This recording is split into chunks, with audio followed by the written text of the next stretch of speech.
What's going on, y'all? Nick here, coming to you with another video. So, you guys, I've been hearing all this talk about this movie called They Clone Tyrone, and my wife finally, got me to sit down to watch the movie. And, I'm here watching it, and let me just say this: the movie wasn't a bad movie. I would probably give it a 7.5 or 8. But this is not a movie review. The reason why I'm doing this video is because I would like to have an intelligent conversation surrounding the movie and the symbolism of the movie and how it relates to us as a whole. All right. So here's the thing, right?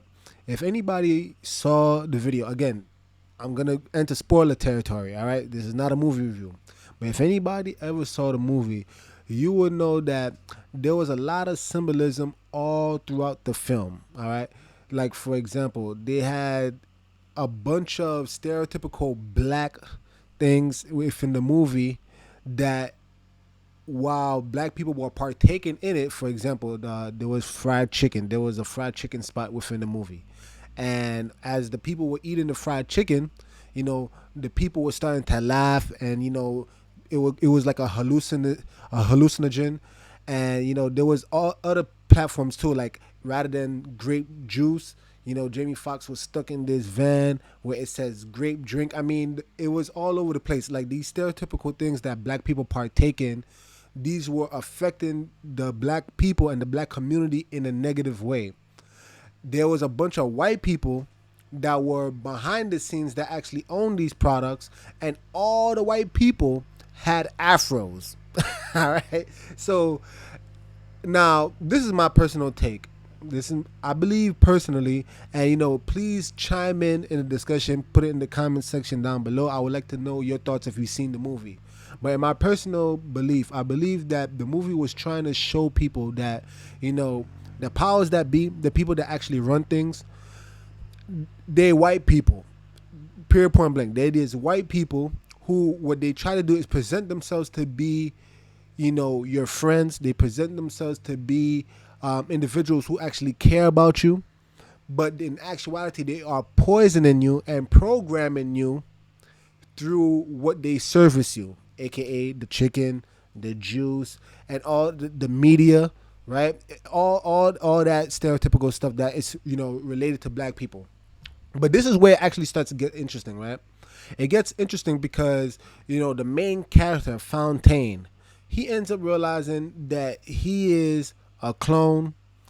And what's interesting about it is that no matter how much time he dies, it seems like he could just, they take, like, these people, the powers that be, they would take his body and they would pretty much revitalize him, or there would be another clone pretty much, and it would be business as usual. Now, if you saw the movie, Fontaine was pretty much like a drug dealer. That's pretty much what he is. And Jamie Foxx was this pimp who in the movie also found out that he was cloned. Now, this is why I think this is interesting, right? Because there's this pivotal moment within the film where Fontaine and Jamie Foxx, right? They meet this white dude, and the white dude pretty much, I forget what's the key word he says, but he says something that the moment he says this keyword, everybody that's a clone has to stop, and they cannot do a damn thing, right? I forgot what the keyword was, but it's irrelevant. The point being is that in this moment, he enters this monologue where he explains that the reason why he continually clones Tyrone, or Fontaine, excuse me, the reason why he continually clones Fontaine is because Fontaine is very important in keeping the people in the community, the men, in check. I thought that was so key. That's so key. And this is why I want to enter this conversation today, right? Where, in life, sometimes you're born in an environment and you do not even realize where you are, right? You just accept it as, it is what it is. I'm in this environment. You never try to think to yourself, why I was placed there or if there's a way to come out. And I'm sure many of you have met those individuals that have all these dreams and aspirations to get out. In this case, it would be the hood, but they always seem trapped. They always stuck at the corner, right? Dealing drugs, pimping hoes, right? And these people, it seems like they're a bunch of clones. Because this is one thing I want to share with you guys, right? I'm from New York, and currently I'm in Tennessee. And I visited many other states. And one thing I can tell you is that irregardless of what place I'm in, irregardless of the state, one thing that's extremely interesting is that the ghettos, the hood, it looks exactly the same. It's like cookie cutter. It's like cookie cutter. I don't care. Nobody could tell me otherwise. No matter what state you're in, the ghettos in Tennessee look exactly like the ghettos in New York, and it looks exactly like the ghettos in Maryland. It's like a clone. Now, here's the thing, right? This is why it's important. You see, because there's a lot of men in that movie, right? They just completely satisfied with being where they at. They don't have no dreams or ambition, and if people do have dreams and ambition, like the woman, the main character in that video, she was talking about, oh, I'm getting out of here, I'm not coming back. And then what would happen? Now you would have Jamie Foxx, the pimp, that always seems to, they called her yo-yo. Why? Because when she leaves, she'll come right back, right? She was stuck. Mind you, the funny thing is she was the only person in the video that wasn't a clone. At least in terms of the main character, she was not a clone. So why is this important? This is important because there's many individuals out there, right? If you ever wonder why it's so hard to get out, right? We've come up with many terms over the years. People call it the Matrix. People call it Babylon. I don't care what you want to call it. But there's always these individuals that have dreams and aspirations to get out. But then you have these clones out there, right? You have these clones out there, the Fountains, the Jamie Foxxes, right? You have these people out there, the pimps keep the women in check so that no matter what dreams and aspirations they have, they always seem to be stuck in the hood. And you have the Fountains, the drug dealers, that keep all the men in check. And if they dare try to leave, they don't have a damn chance to get out. And that's what we're dealing with right now. We're dealing with a society, right? Hear me out. We're dealing with a society that the powers that be, they have programmed everybody, right? So even if I'm here even if I'm speaking to you like this, you're gonna probably automatically say, "Oh man, Nick, you're crazy, man. What you're saying doesn't make no damn sense," right? And I get it because you're already programmed to think that way. You're already programmed to operate what I would like to call an NPC, a non-playable character, right? Think about it this way, right? If any of you ever played a video game, you'll know that you have the playable character, the person that you're in charge of, and then you have these NPCs, non-playable characters. And these characters, they have to operate the way they were programmed by the game developers. I mean, if you play a Mario game, right? Super Mario, Princess Peach is programmed to always be captured by Bowser. I want you guys to actually understand what I'm talking about here, because then maybe it will help you wake up. Princess Peach is programmed because she's not a playable character, right? We're not playing a Princess Peach game. We're playing a Super Mario game. So in the Super Mario game, Princess Peach is an NPC, and she's programmed from the jump to get kidnapped. Have you ever wondered, like, damn, this woman, after all these years, she never learned her lesson? She always continually gets trapped, continually gets kidnapped by Bowser?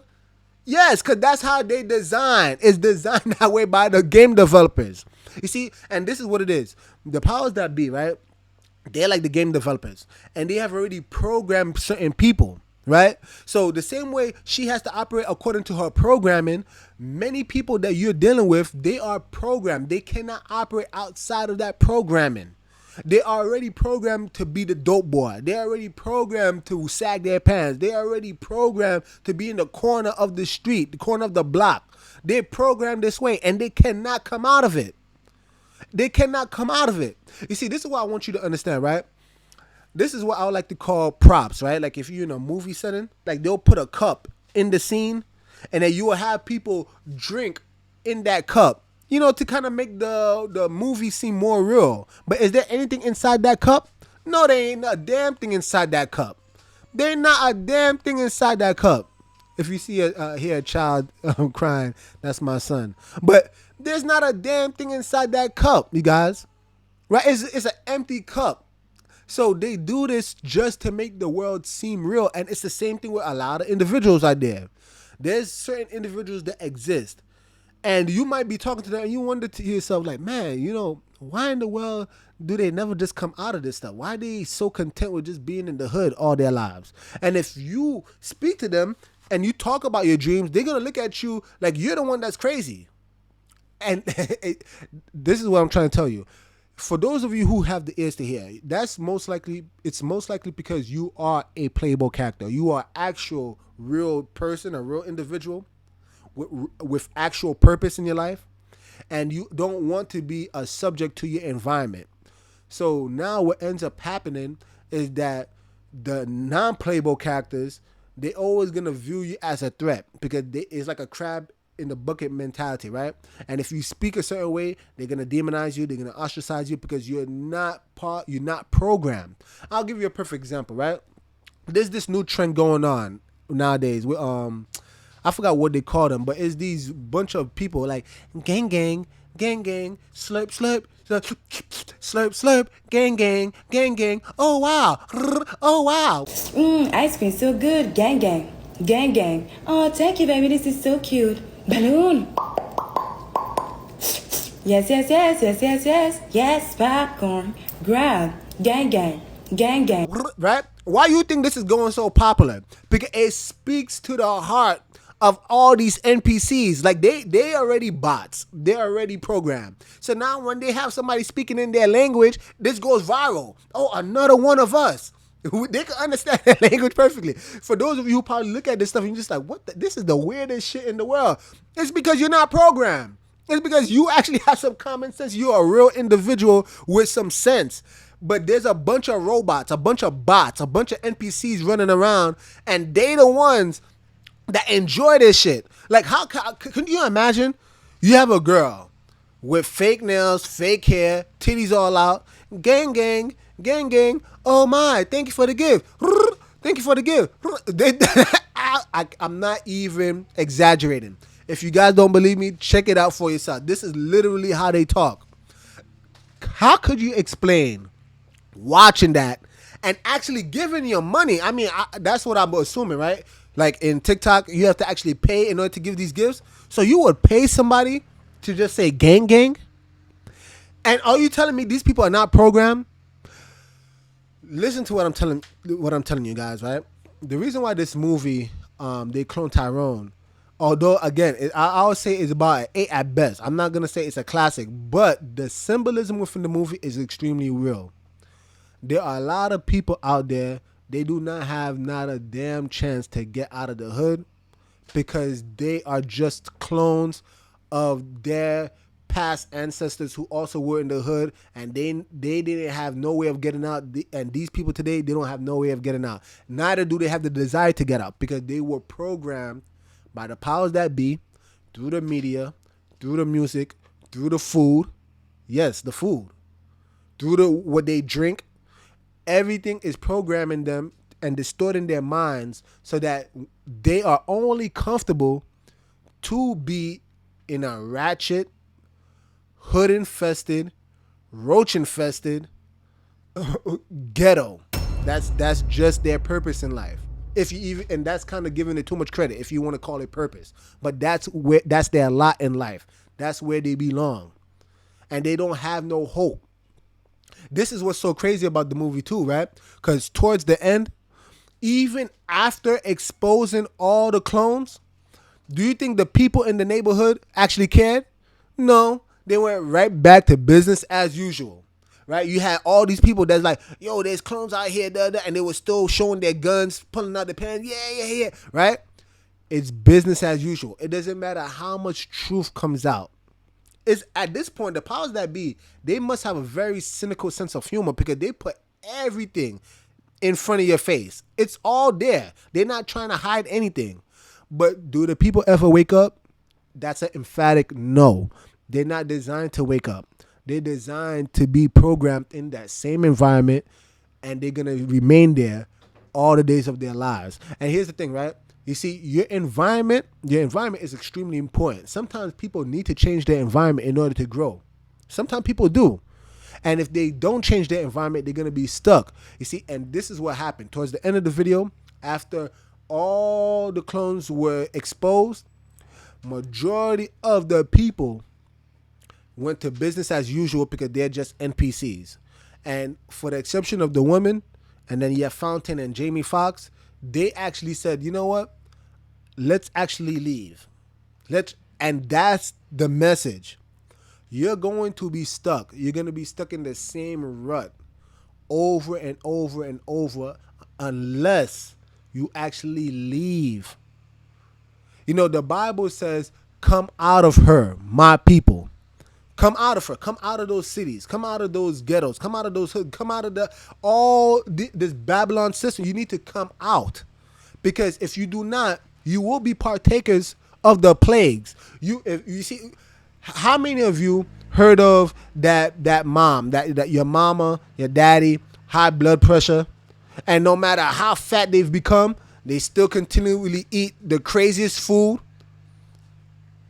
And even though it's sad to say it, but I'm gonna just say it. Even though they pass away and they die, right? You have another person, the son or the grandson, granddaughter.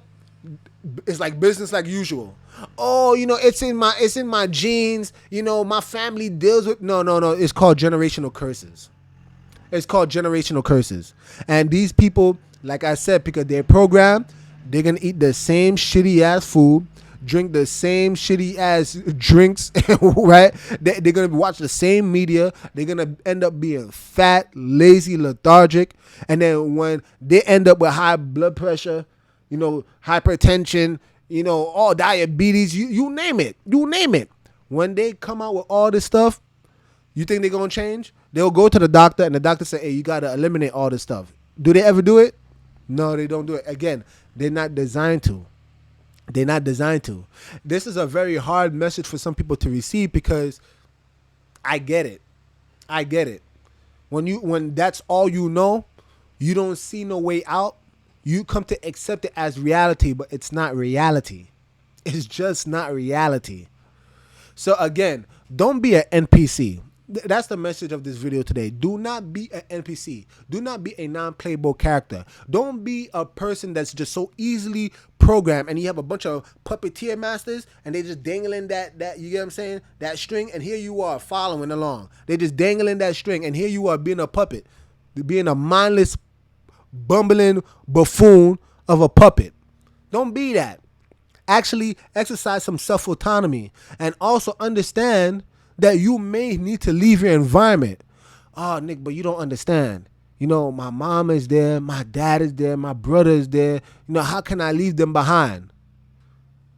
Sometimes they are NPCs themselves. Again, some of you may not want to hear that. Not mama, not papa. Some of you may not want to hear it, but some of them are programmed just the same. You see, so if you have the ears to hear, if you have a higher level of consciousness, if you actually have that purpose in your life to be like, I don't want to be here all the days of my life. I want to actually get out. Don't miss your day of visitation. You get what I'm saying? If the Most High is actually trying to communicate, and it doesn't even have to be me, it could be anybody. Somebody that's trying to wake you up. Somebody that's trying to actually wake up to a higher sense of consciousness. If you meet such an individual, have the ears to hear and take action. Why would you be a fool on purpose? Why would you remain in the cities, remain in the hood, the ghettos, because of, I love mama and papa? No. I'm going to end up with this. The Bible says, save yourself from this wicked and untoward generation. Save yourself. Anyway, guys, if you like this video, please like, subscribe, comment down below. I would love to hear what you guys thought about the movie and what you think about this whole, dialogue or discourse about NPCs. All right. With that being said, Nick over and out. The message sent. Jesus is king, y'all.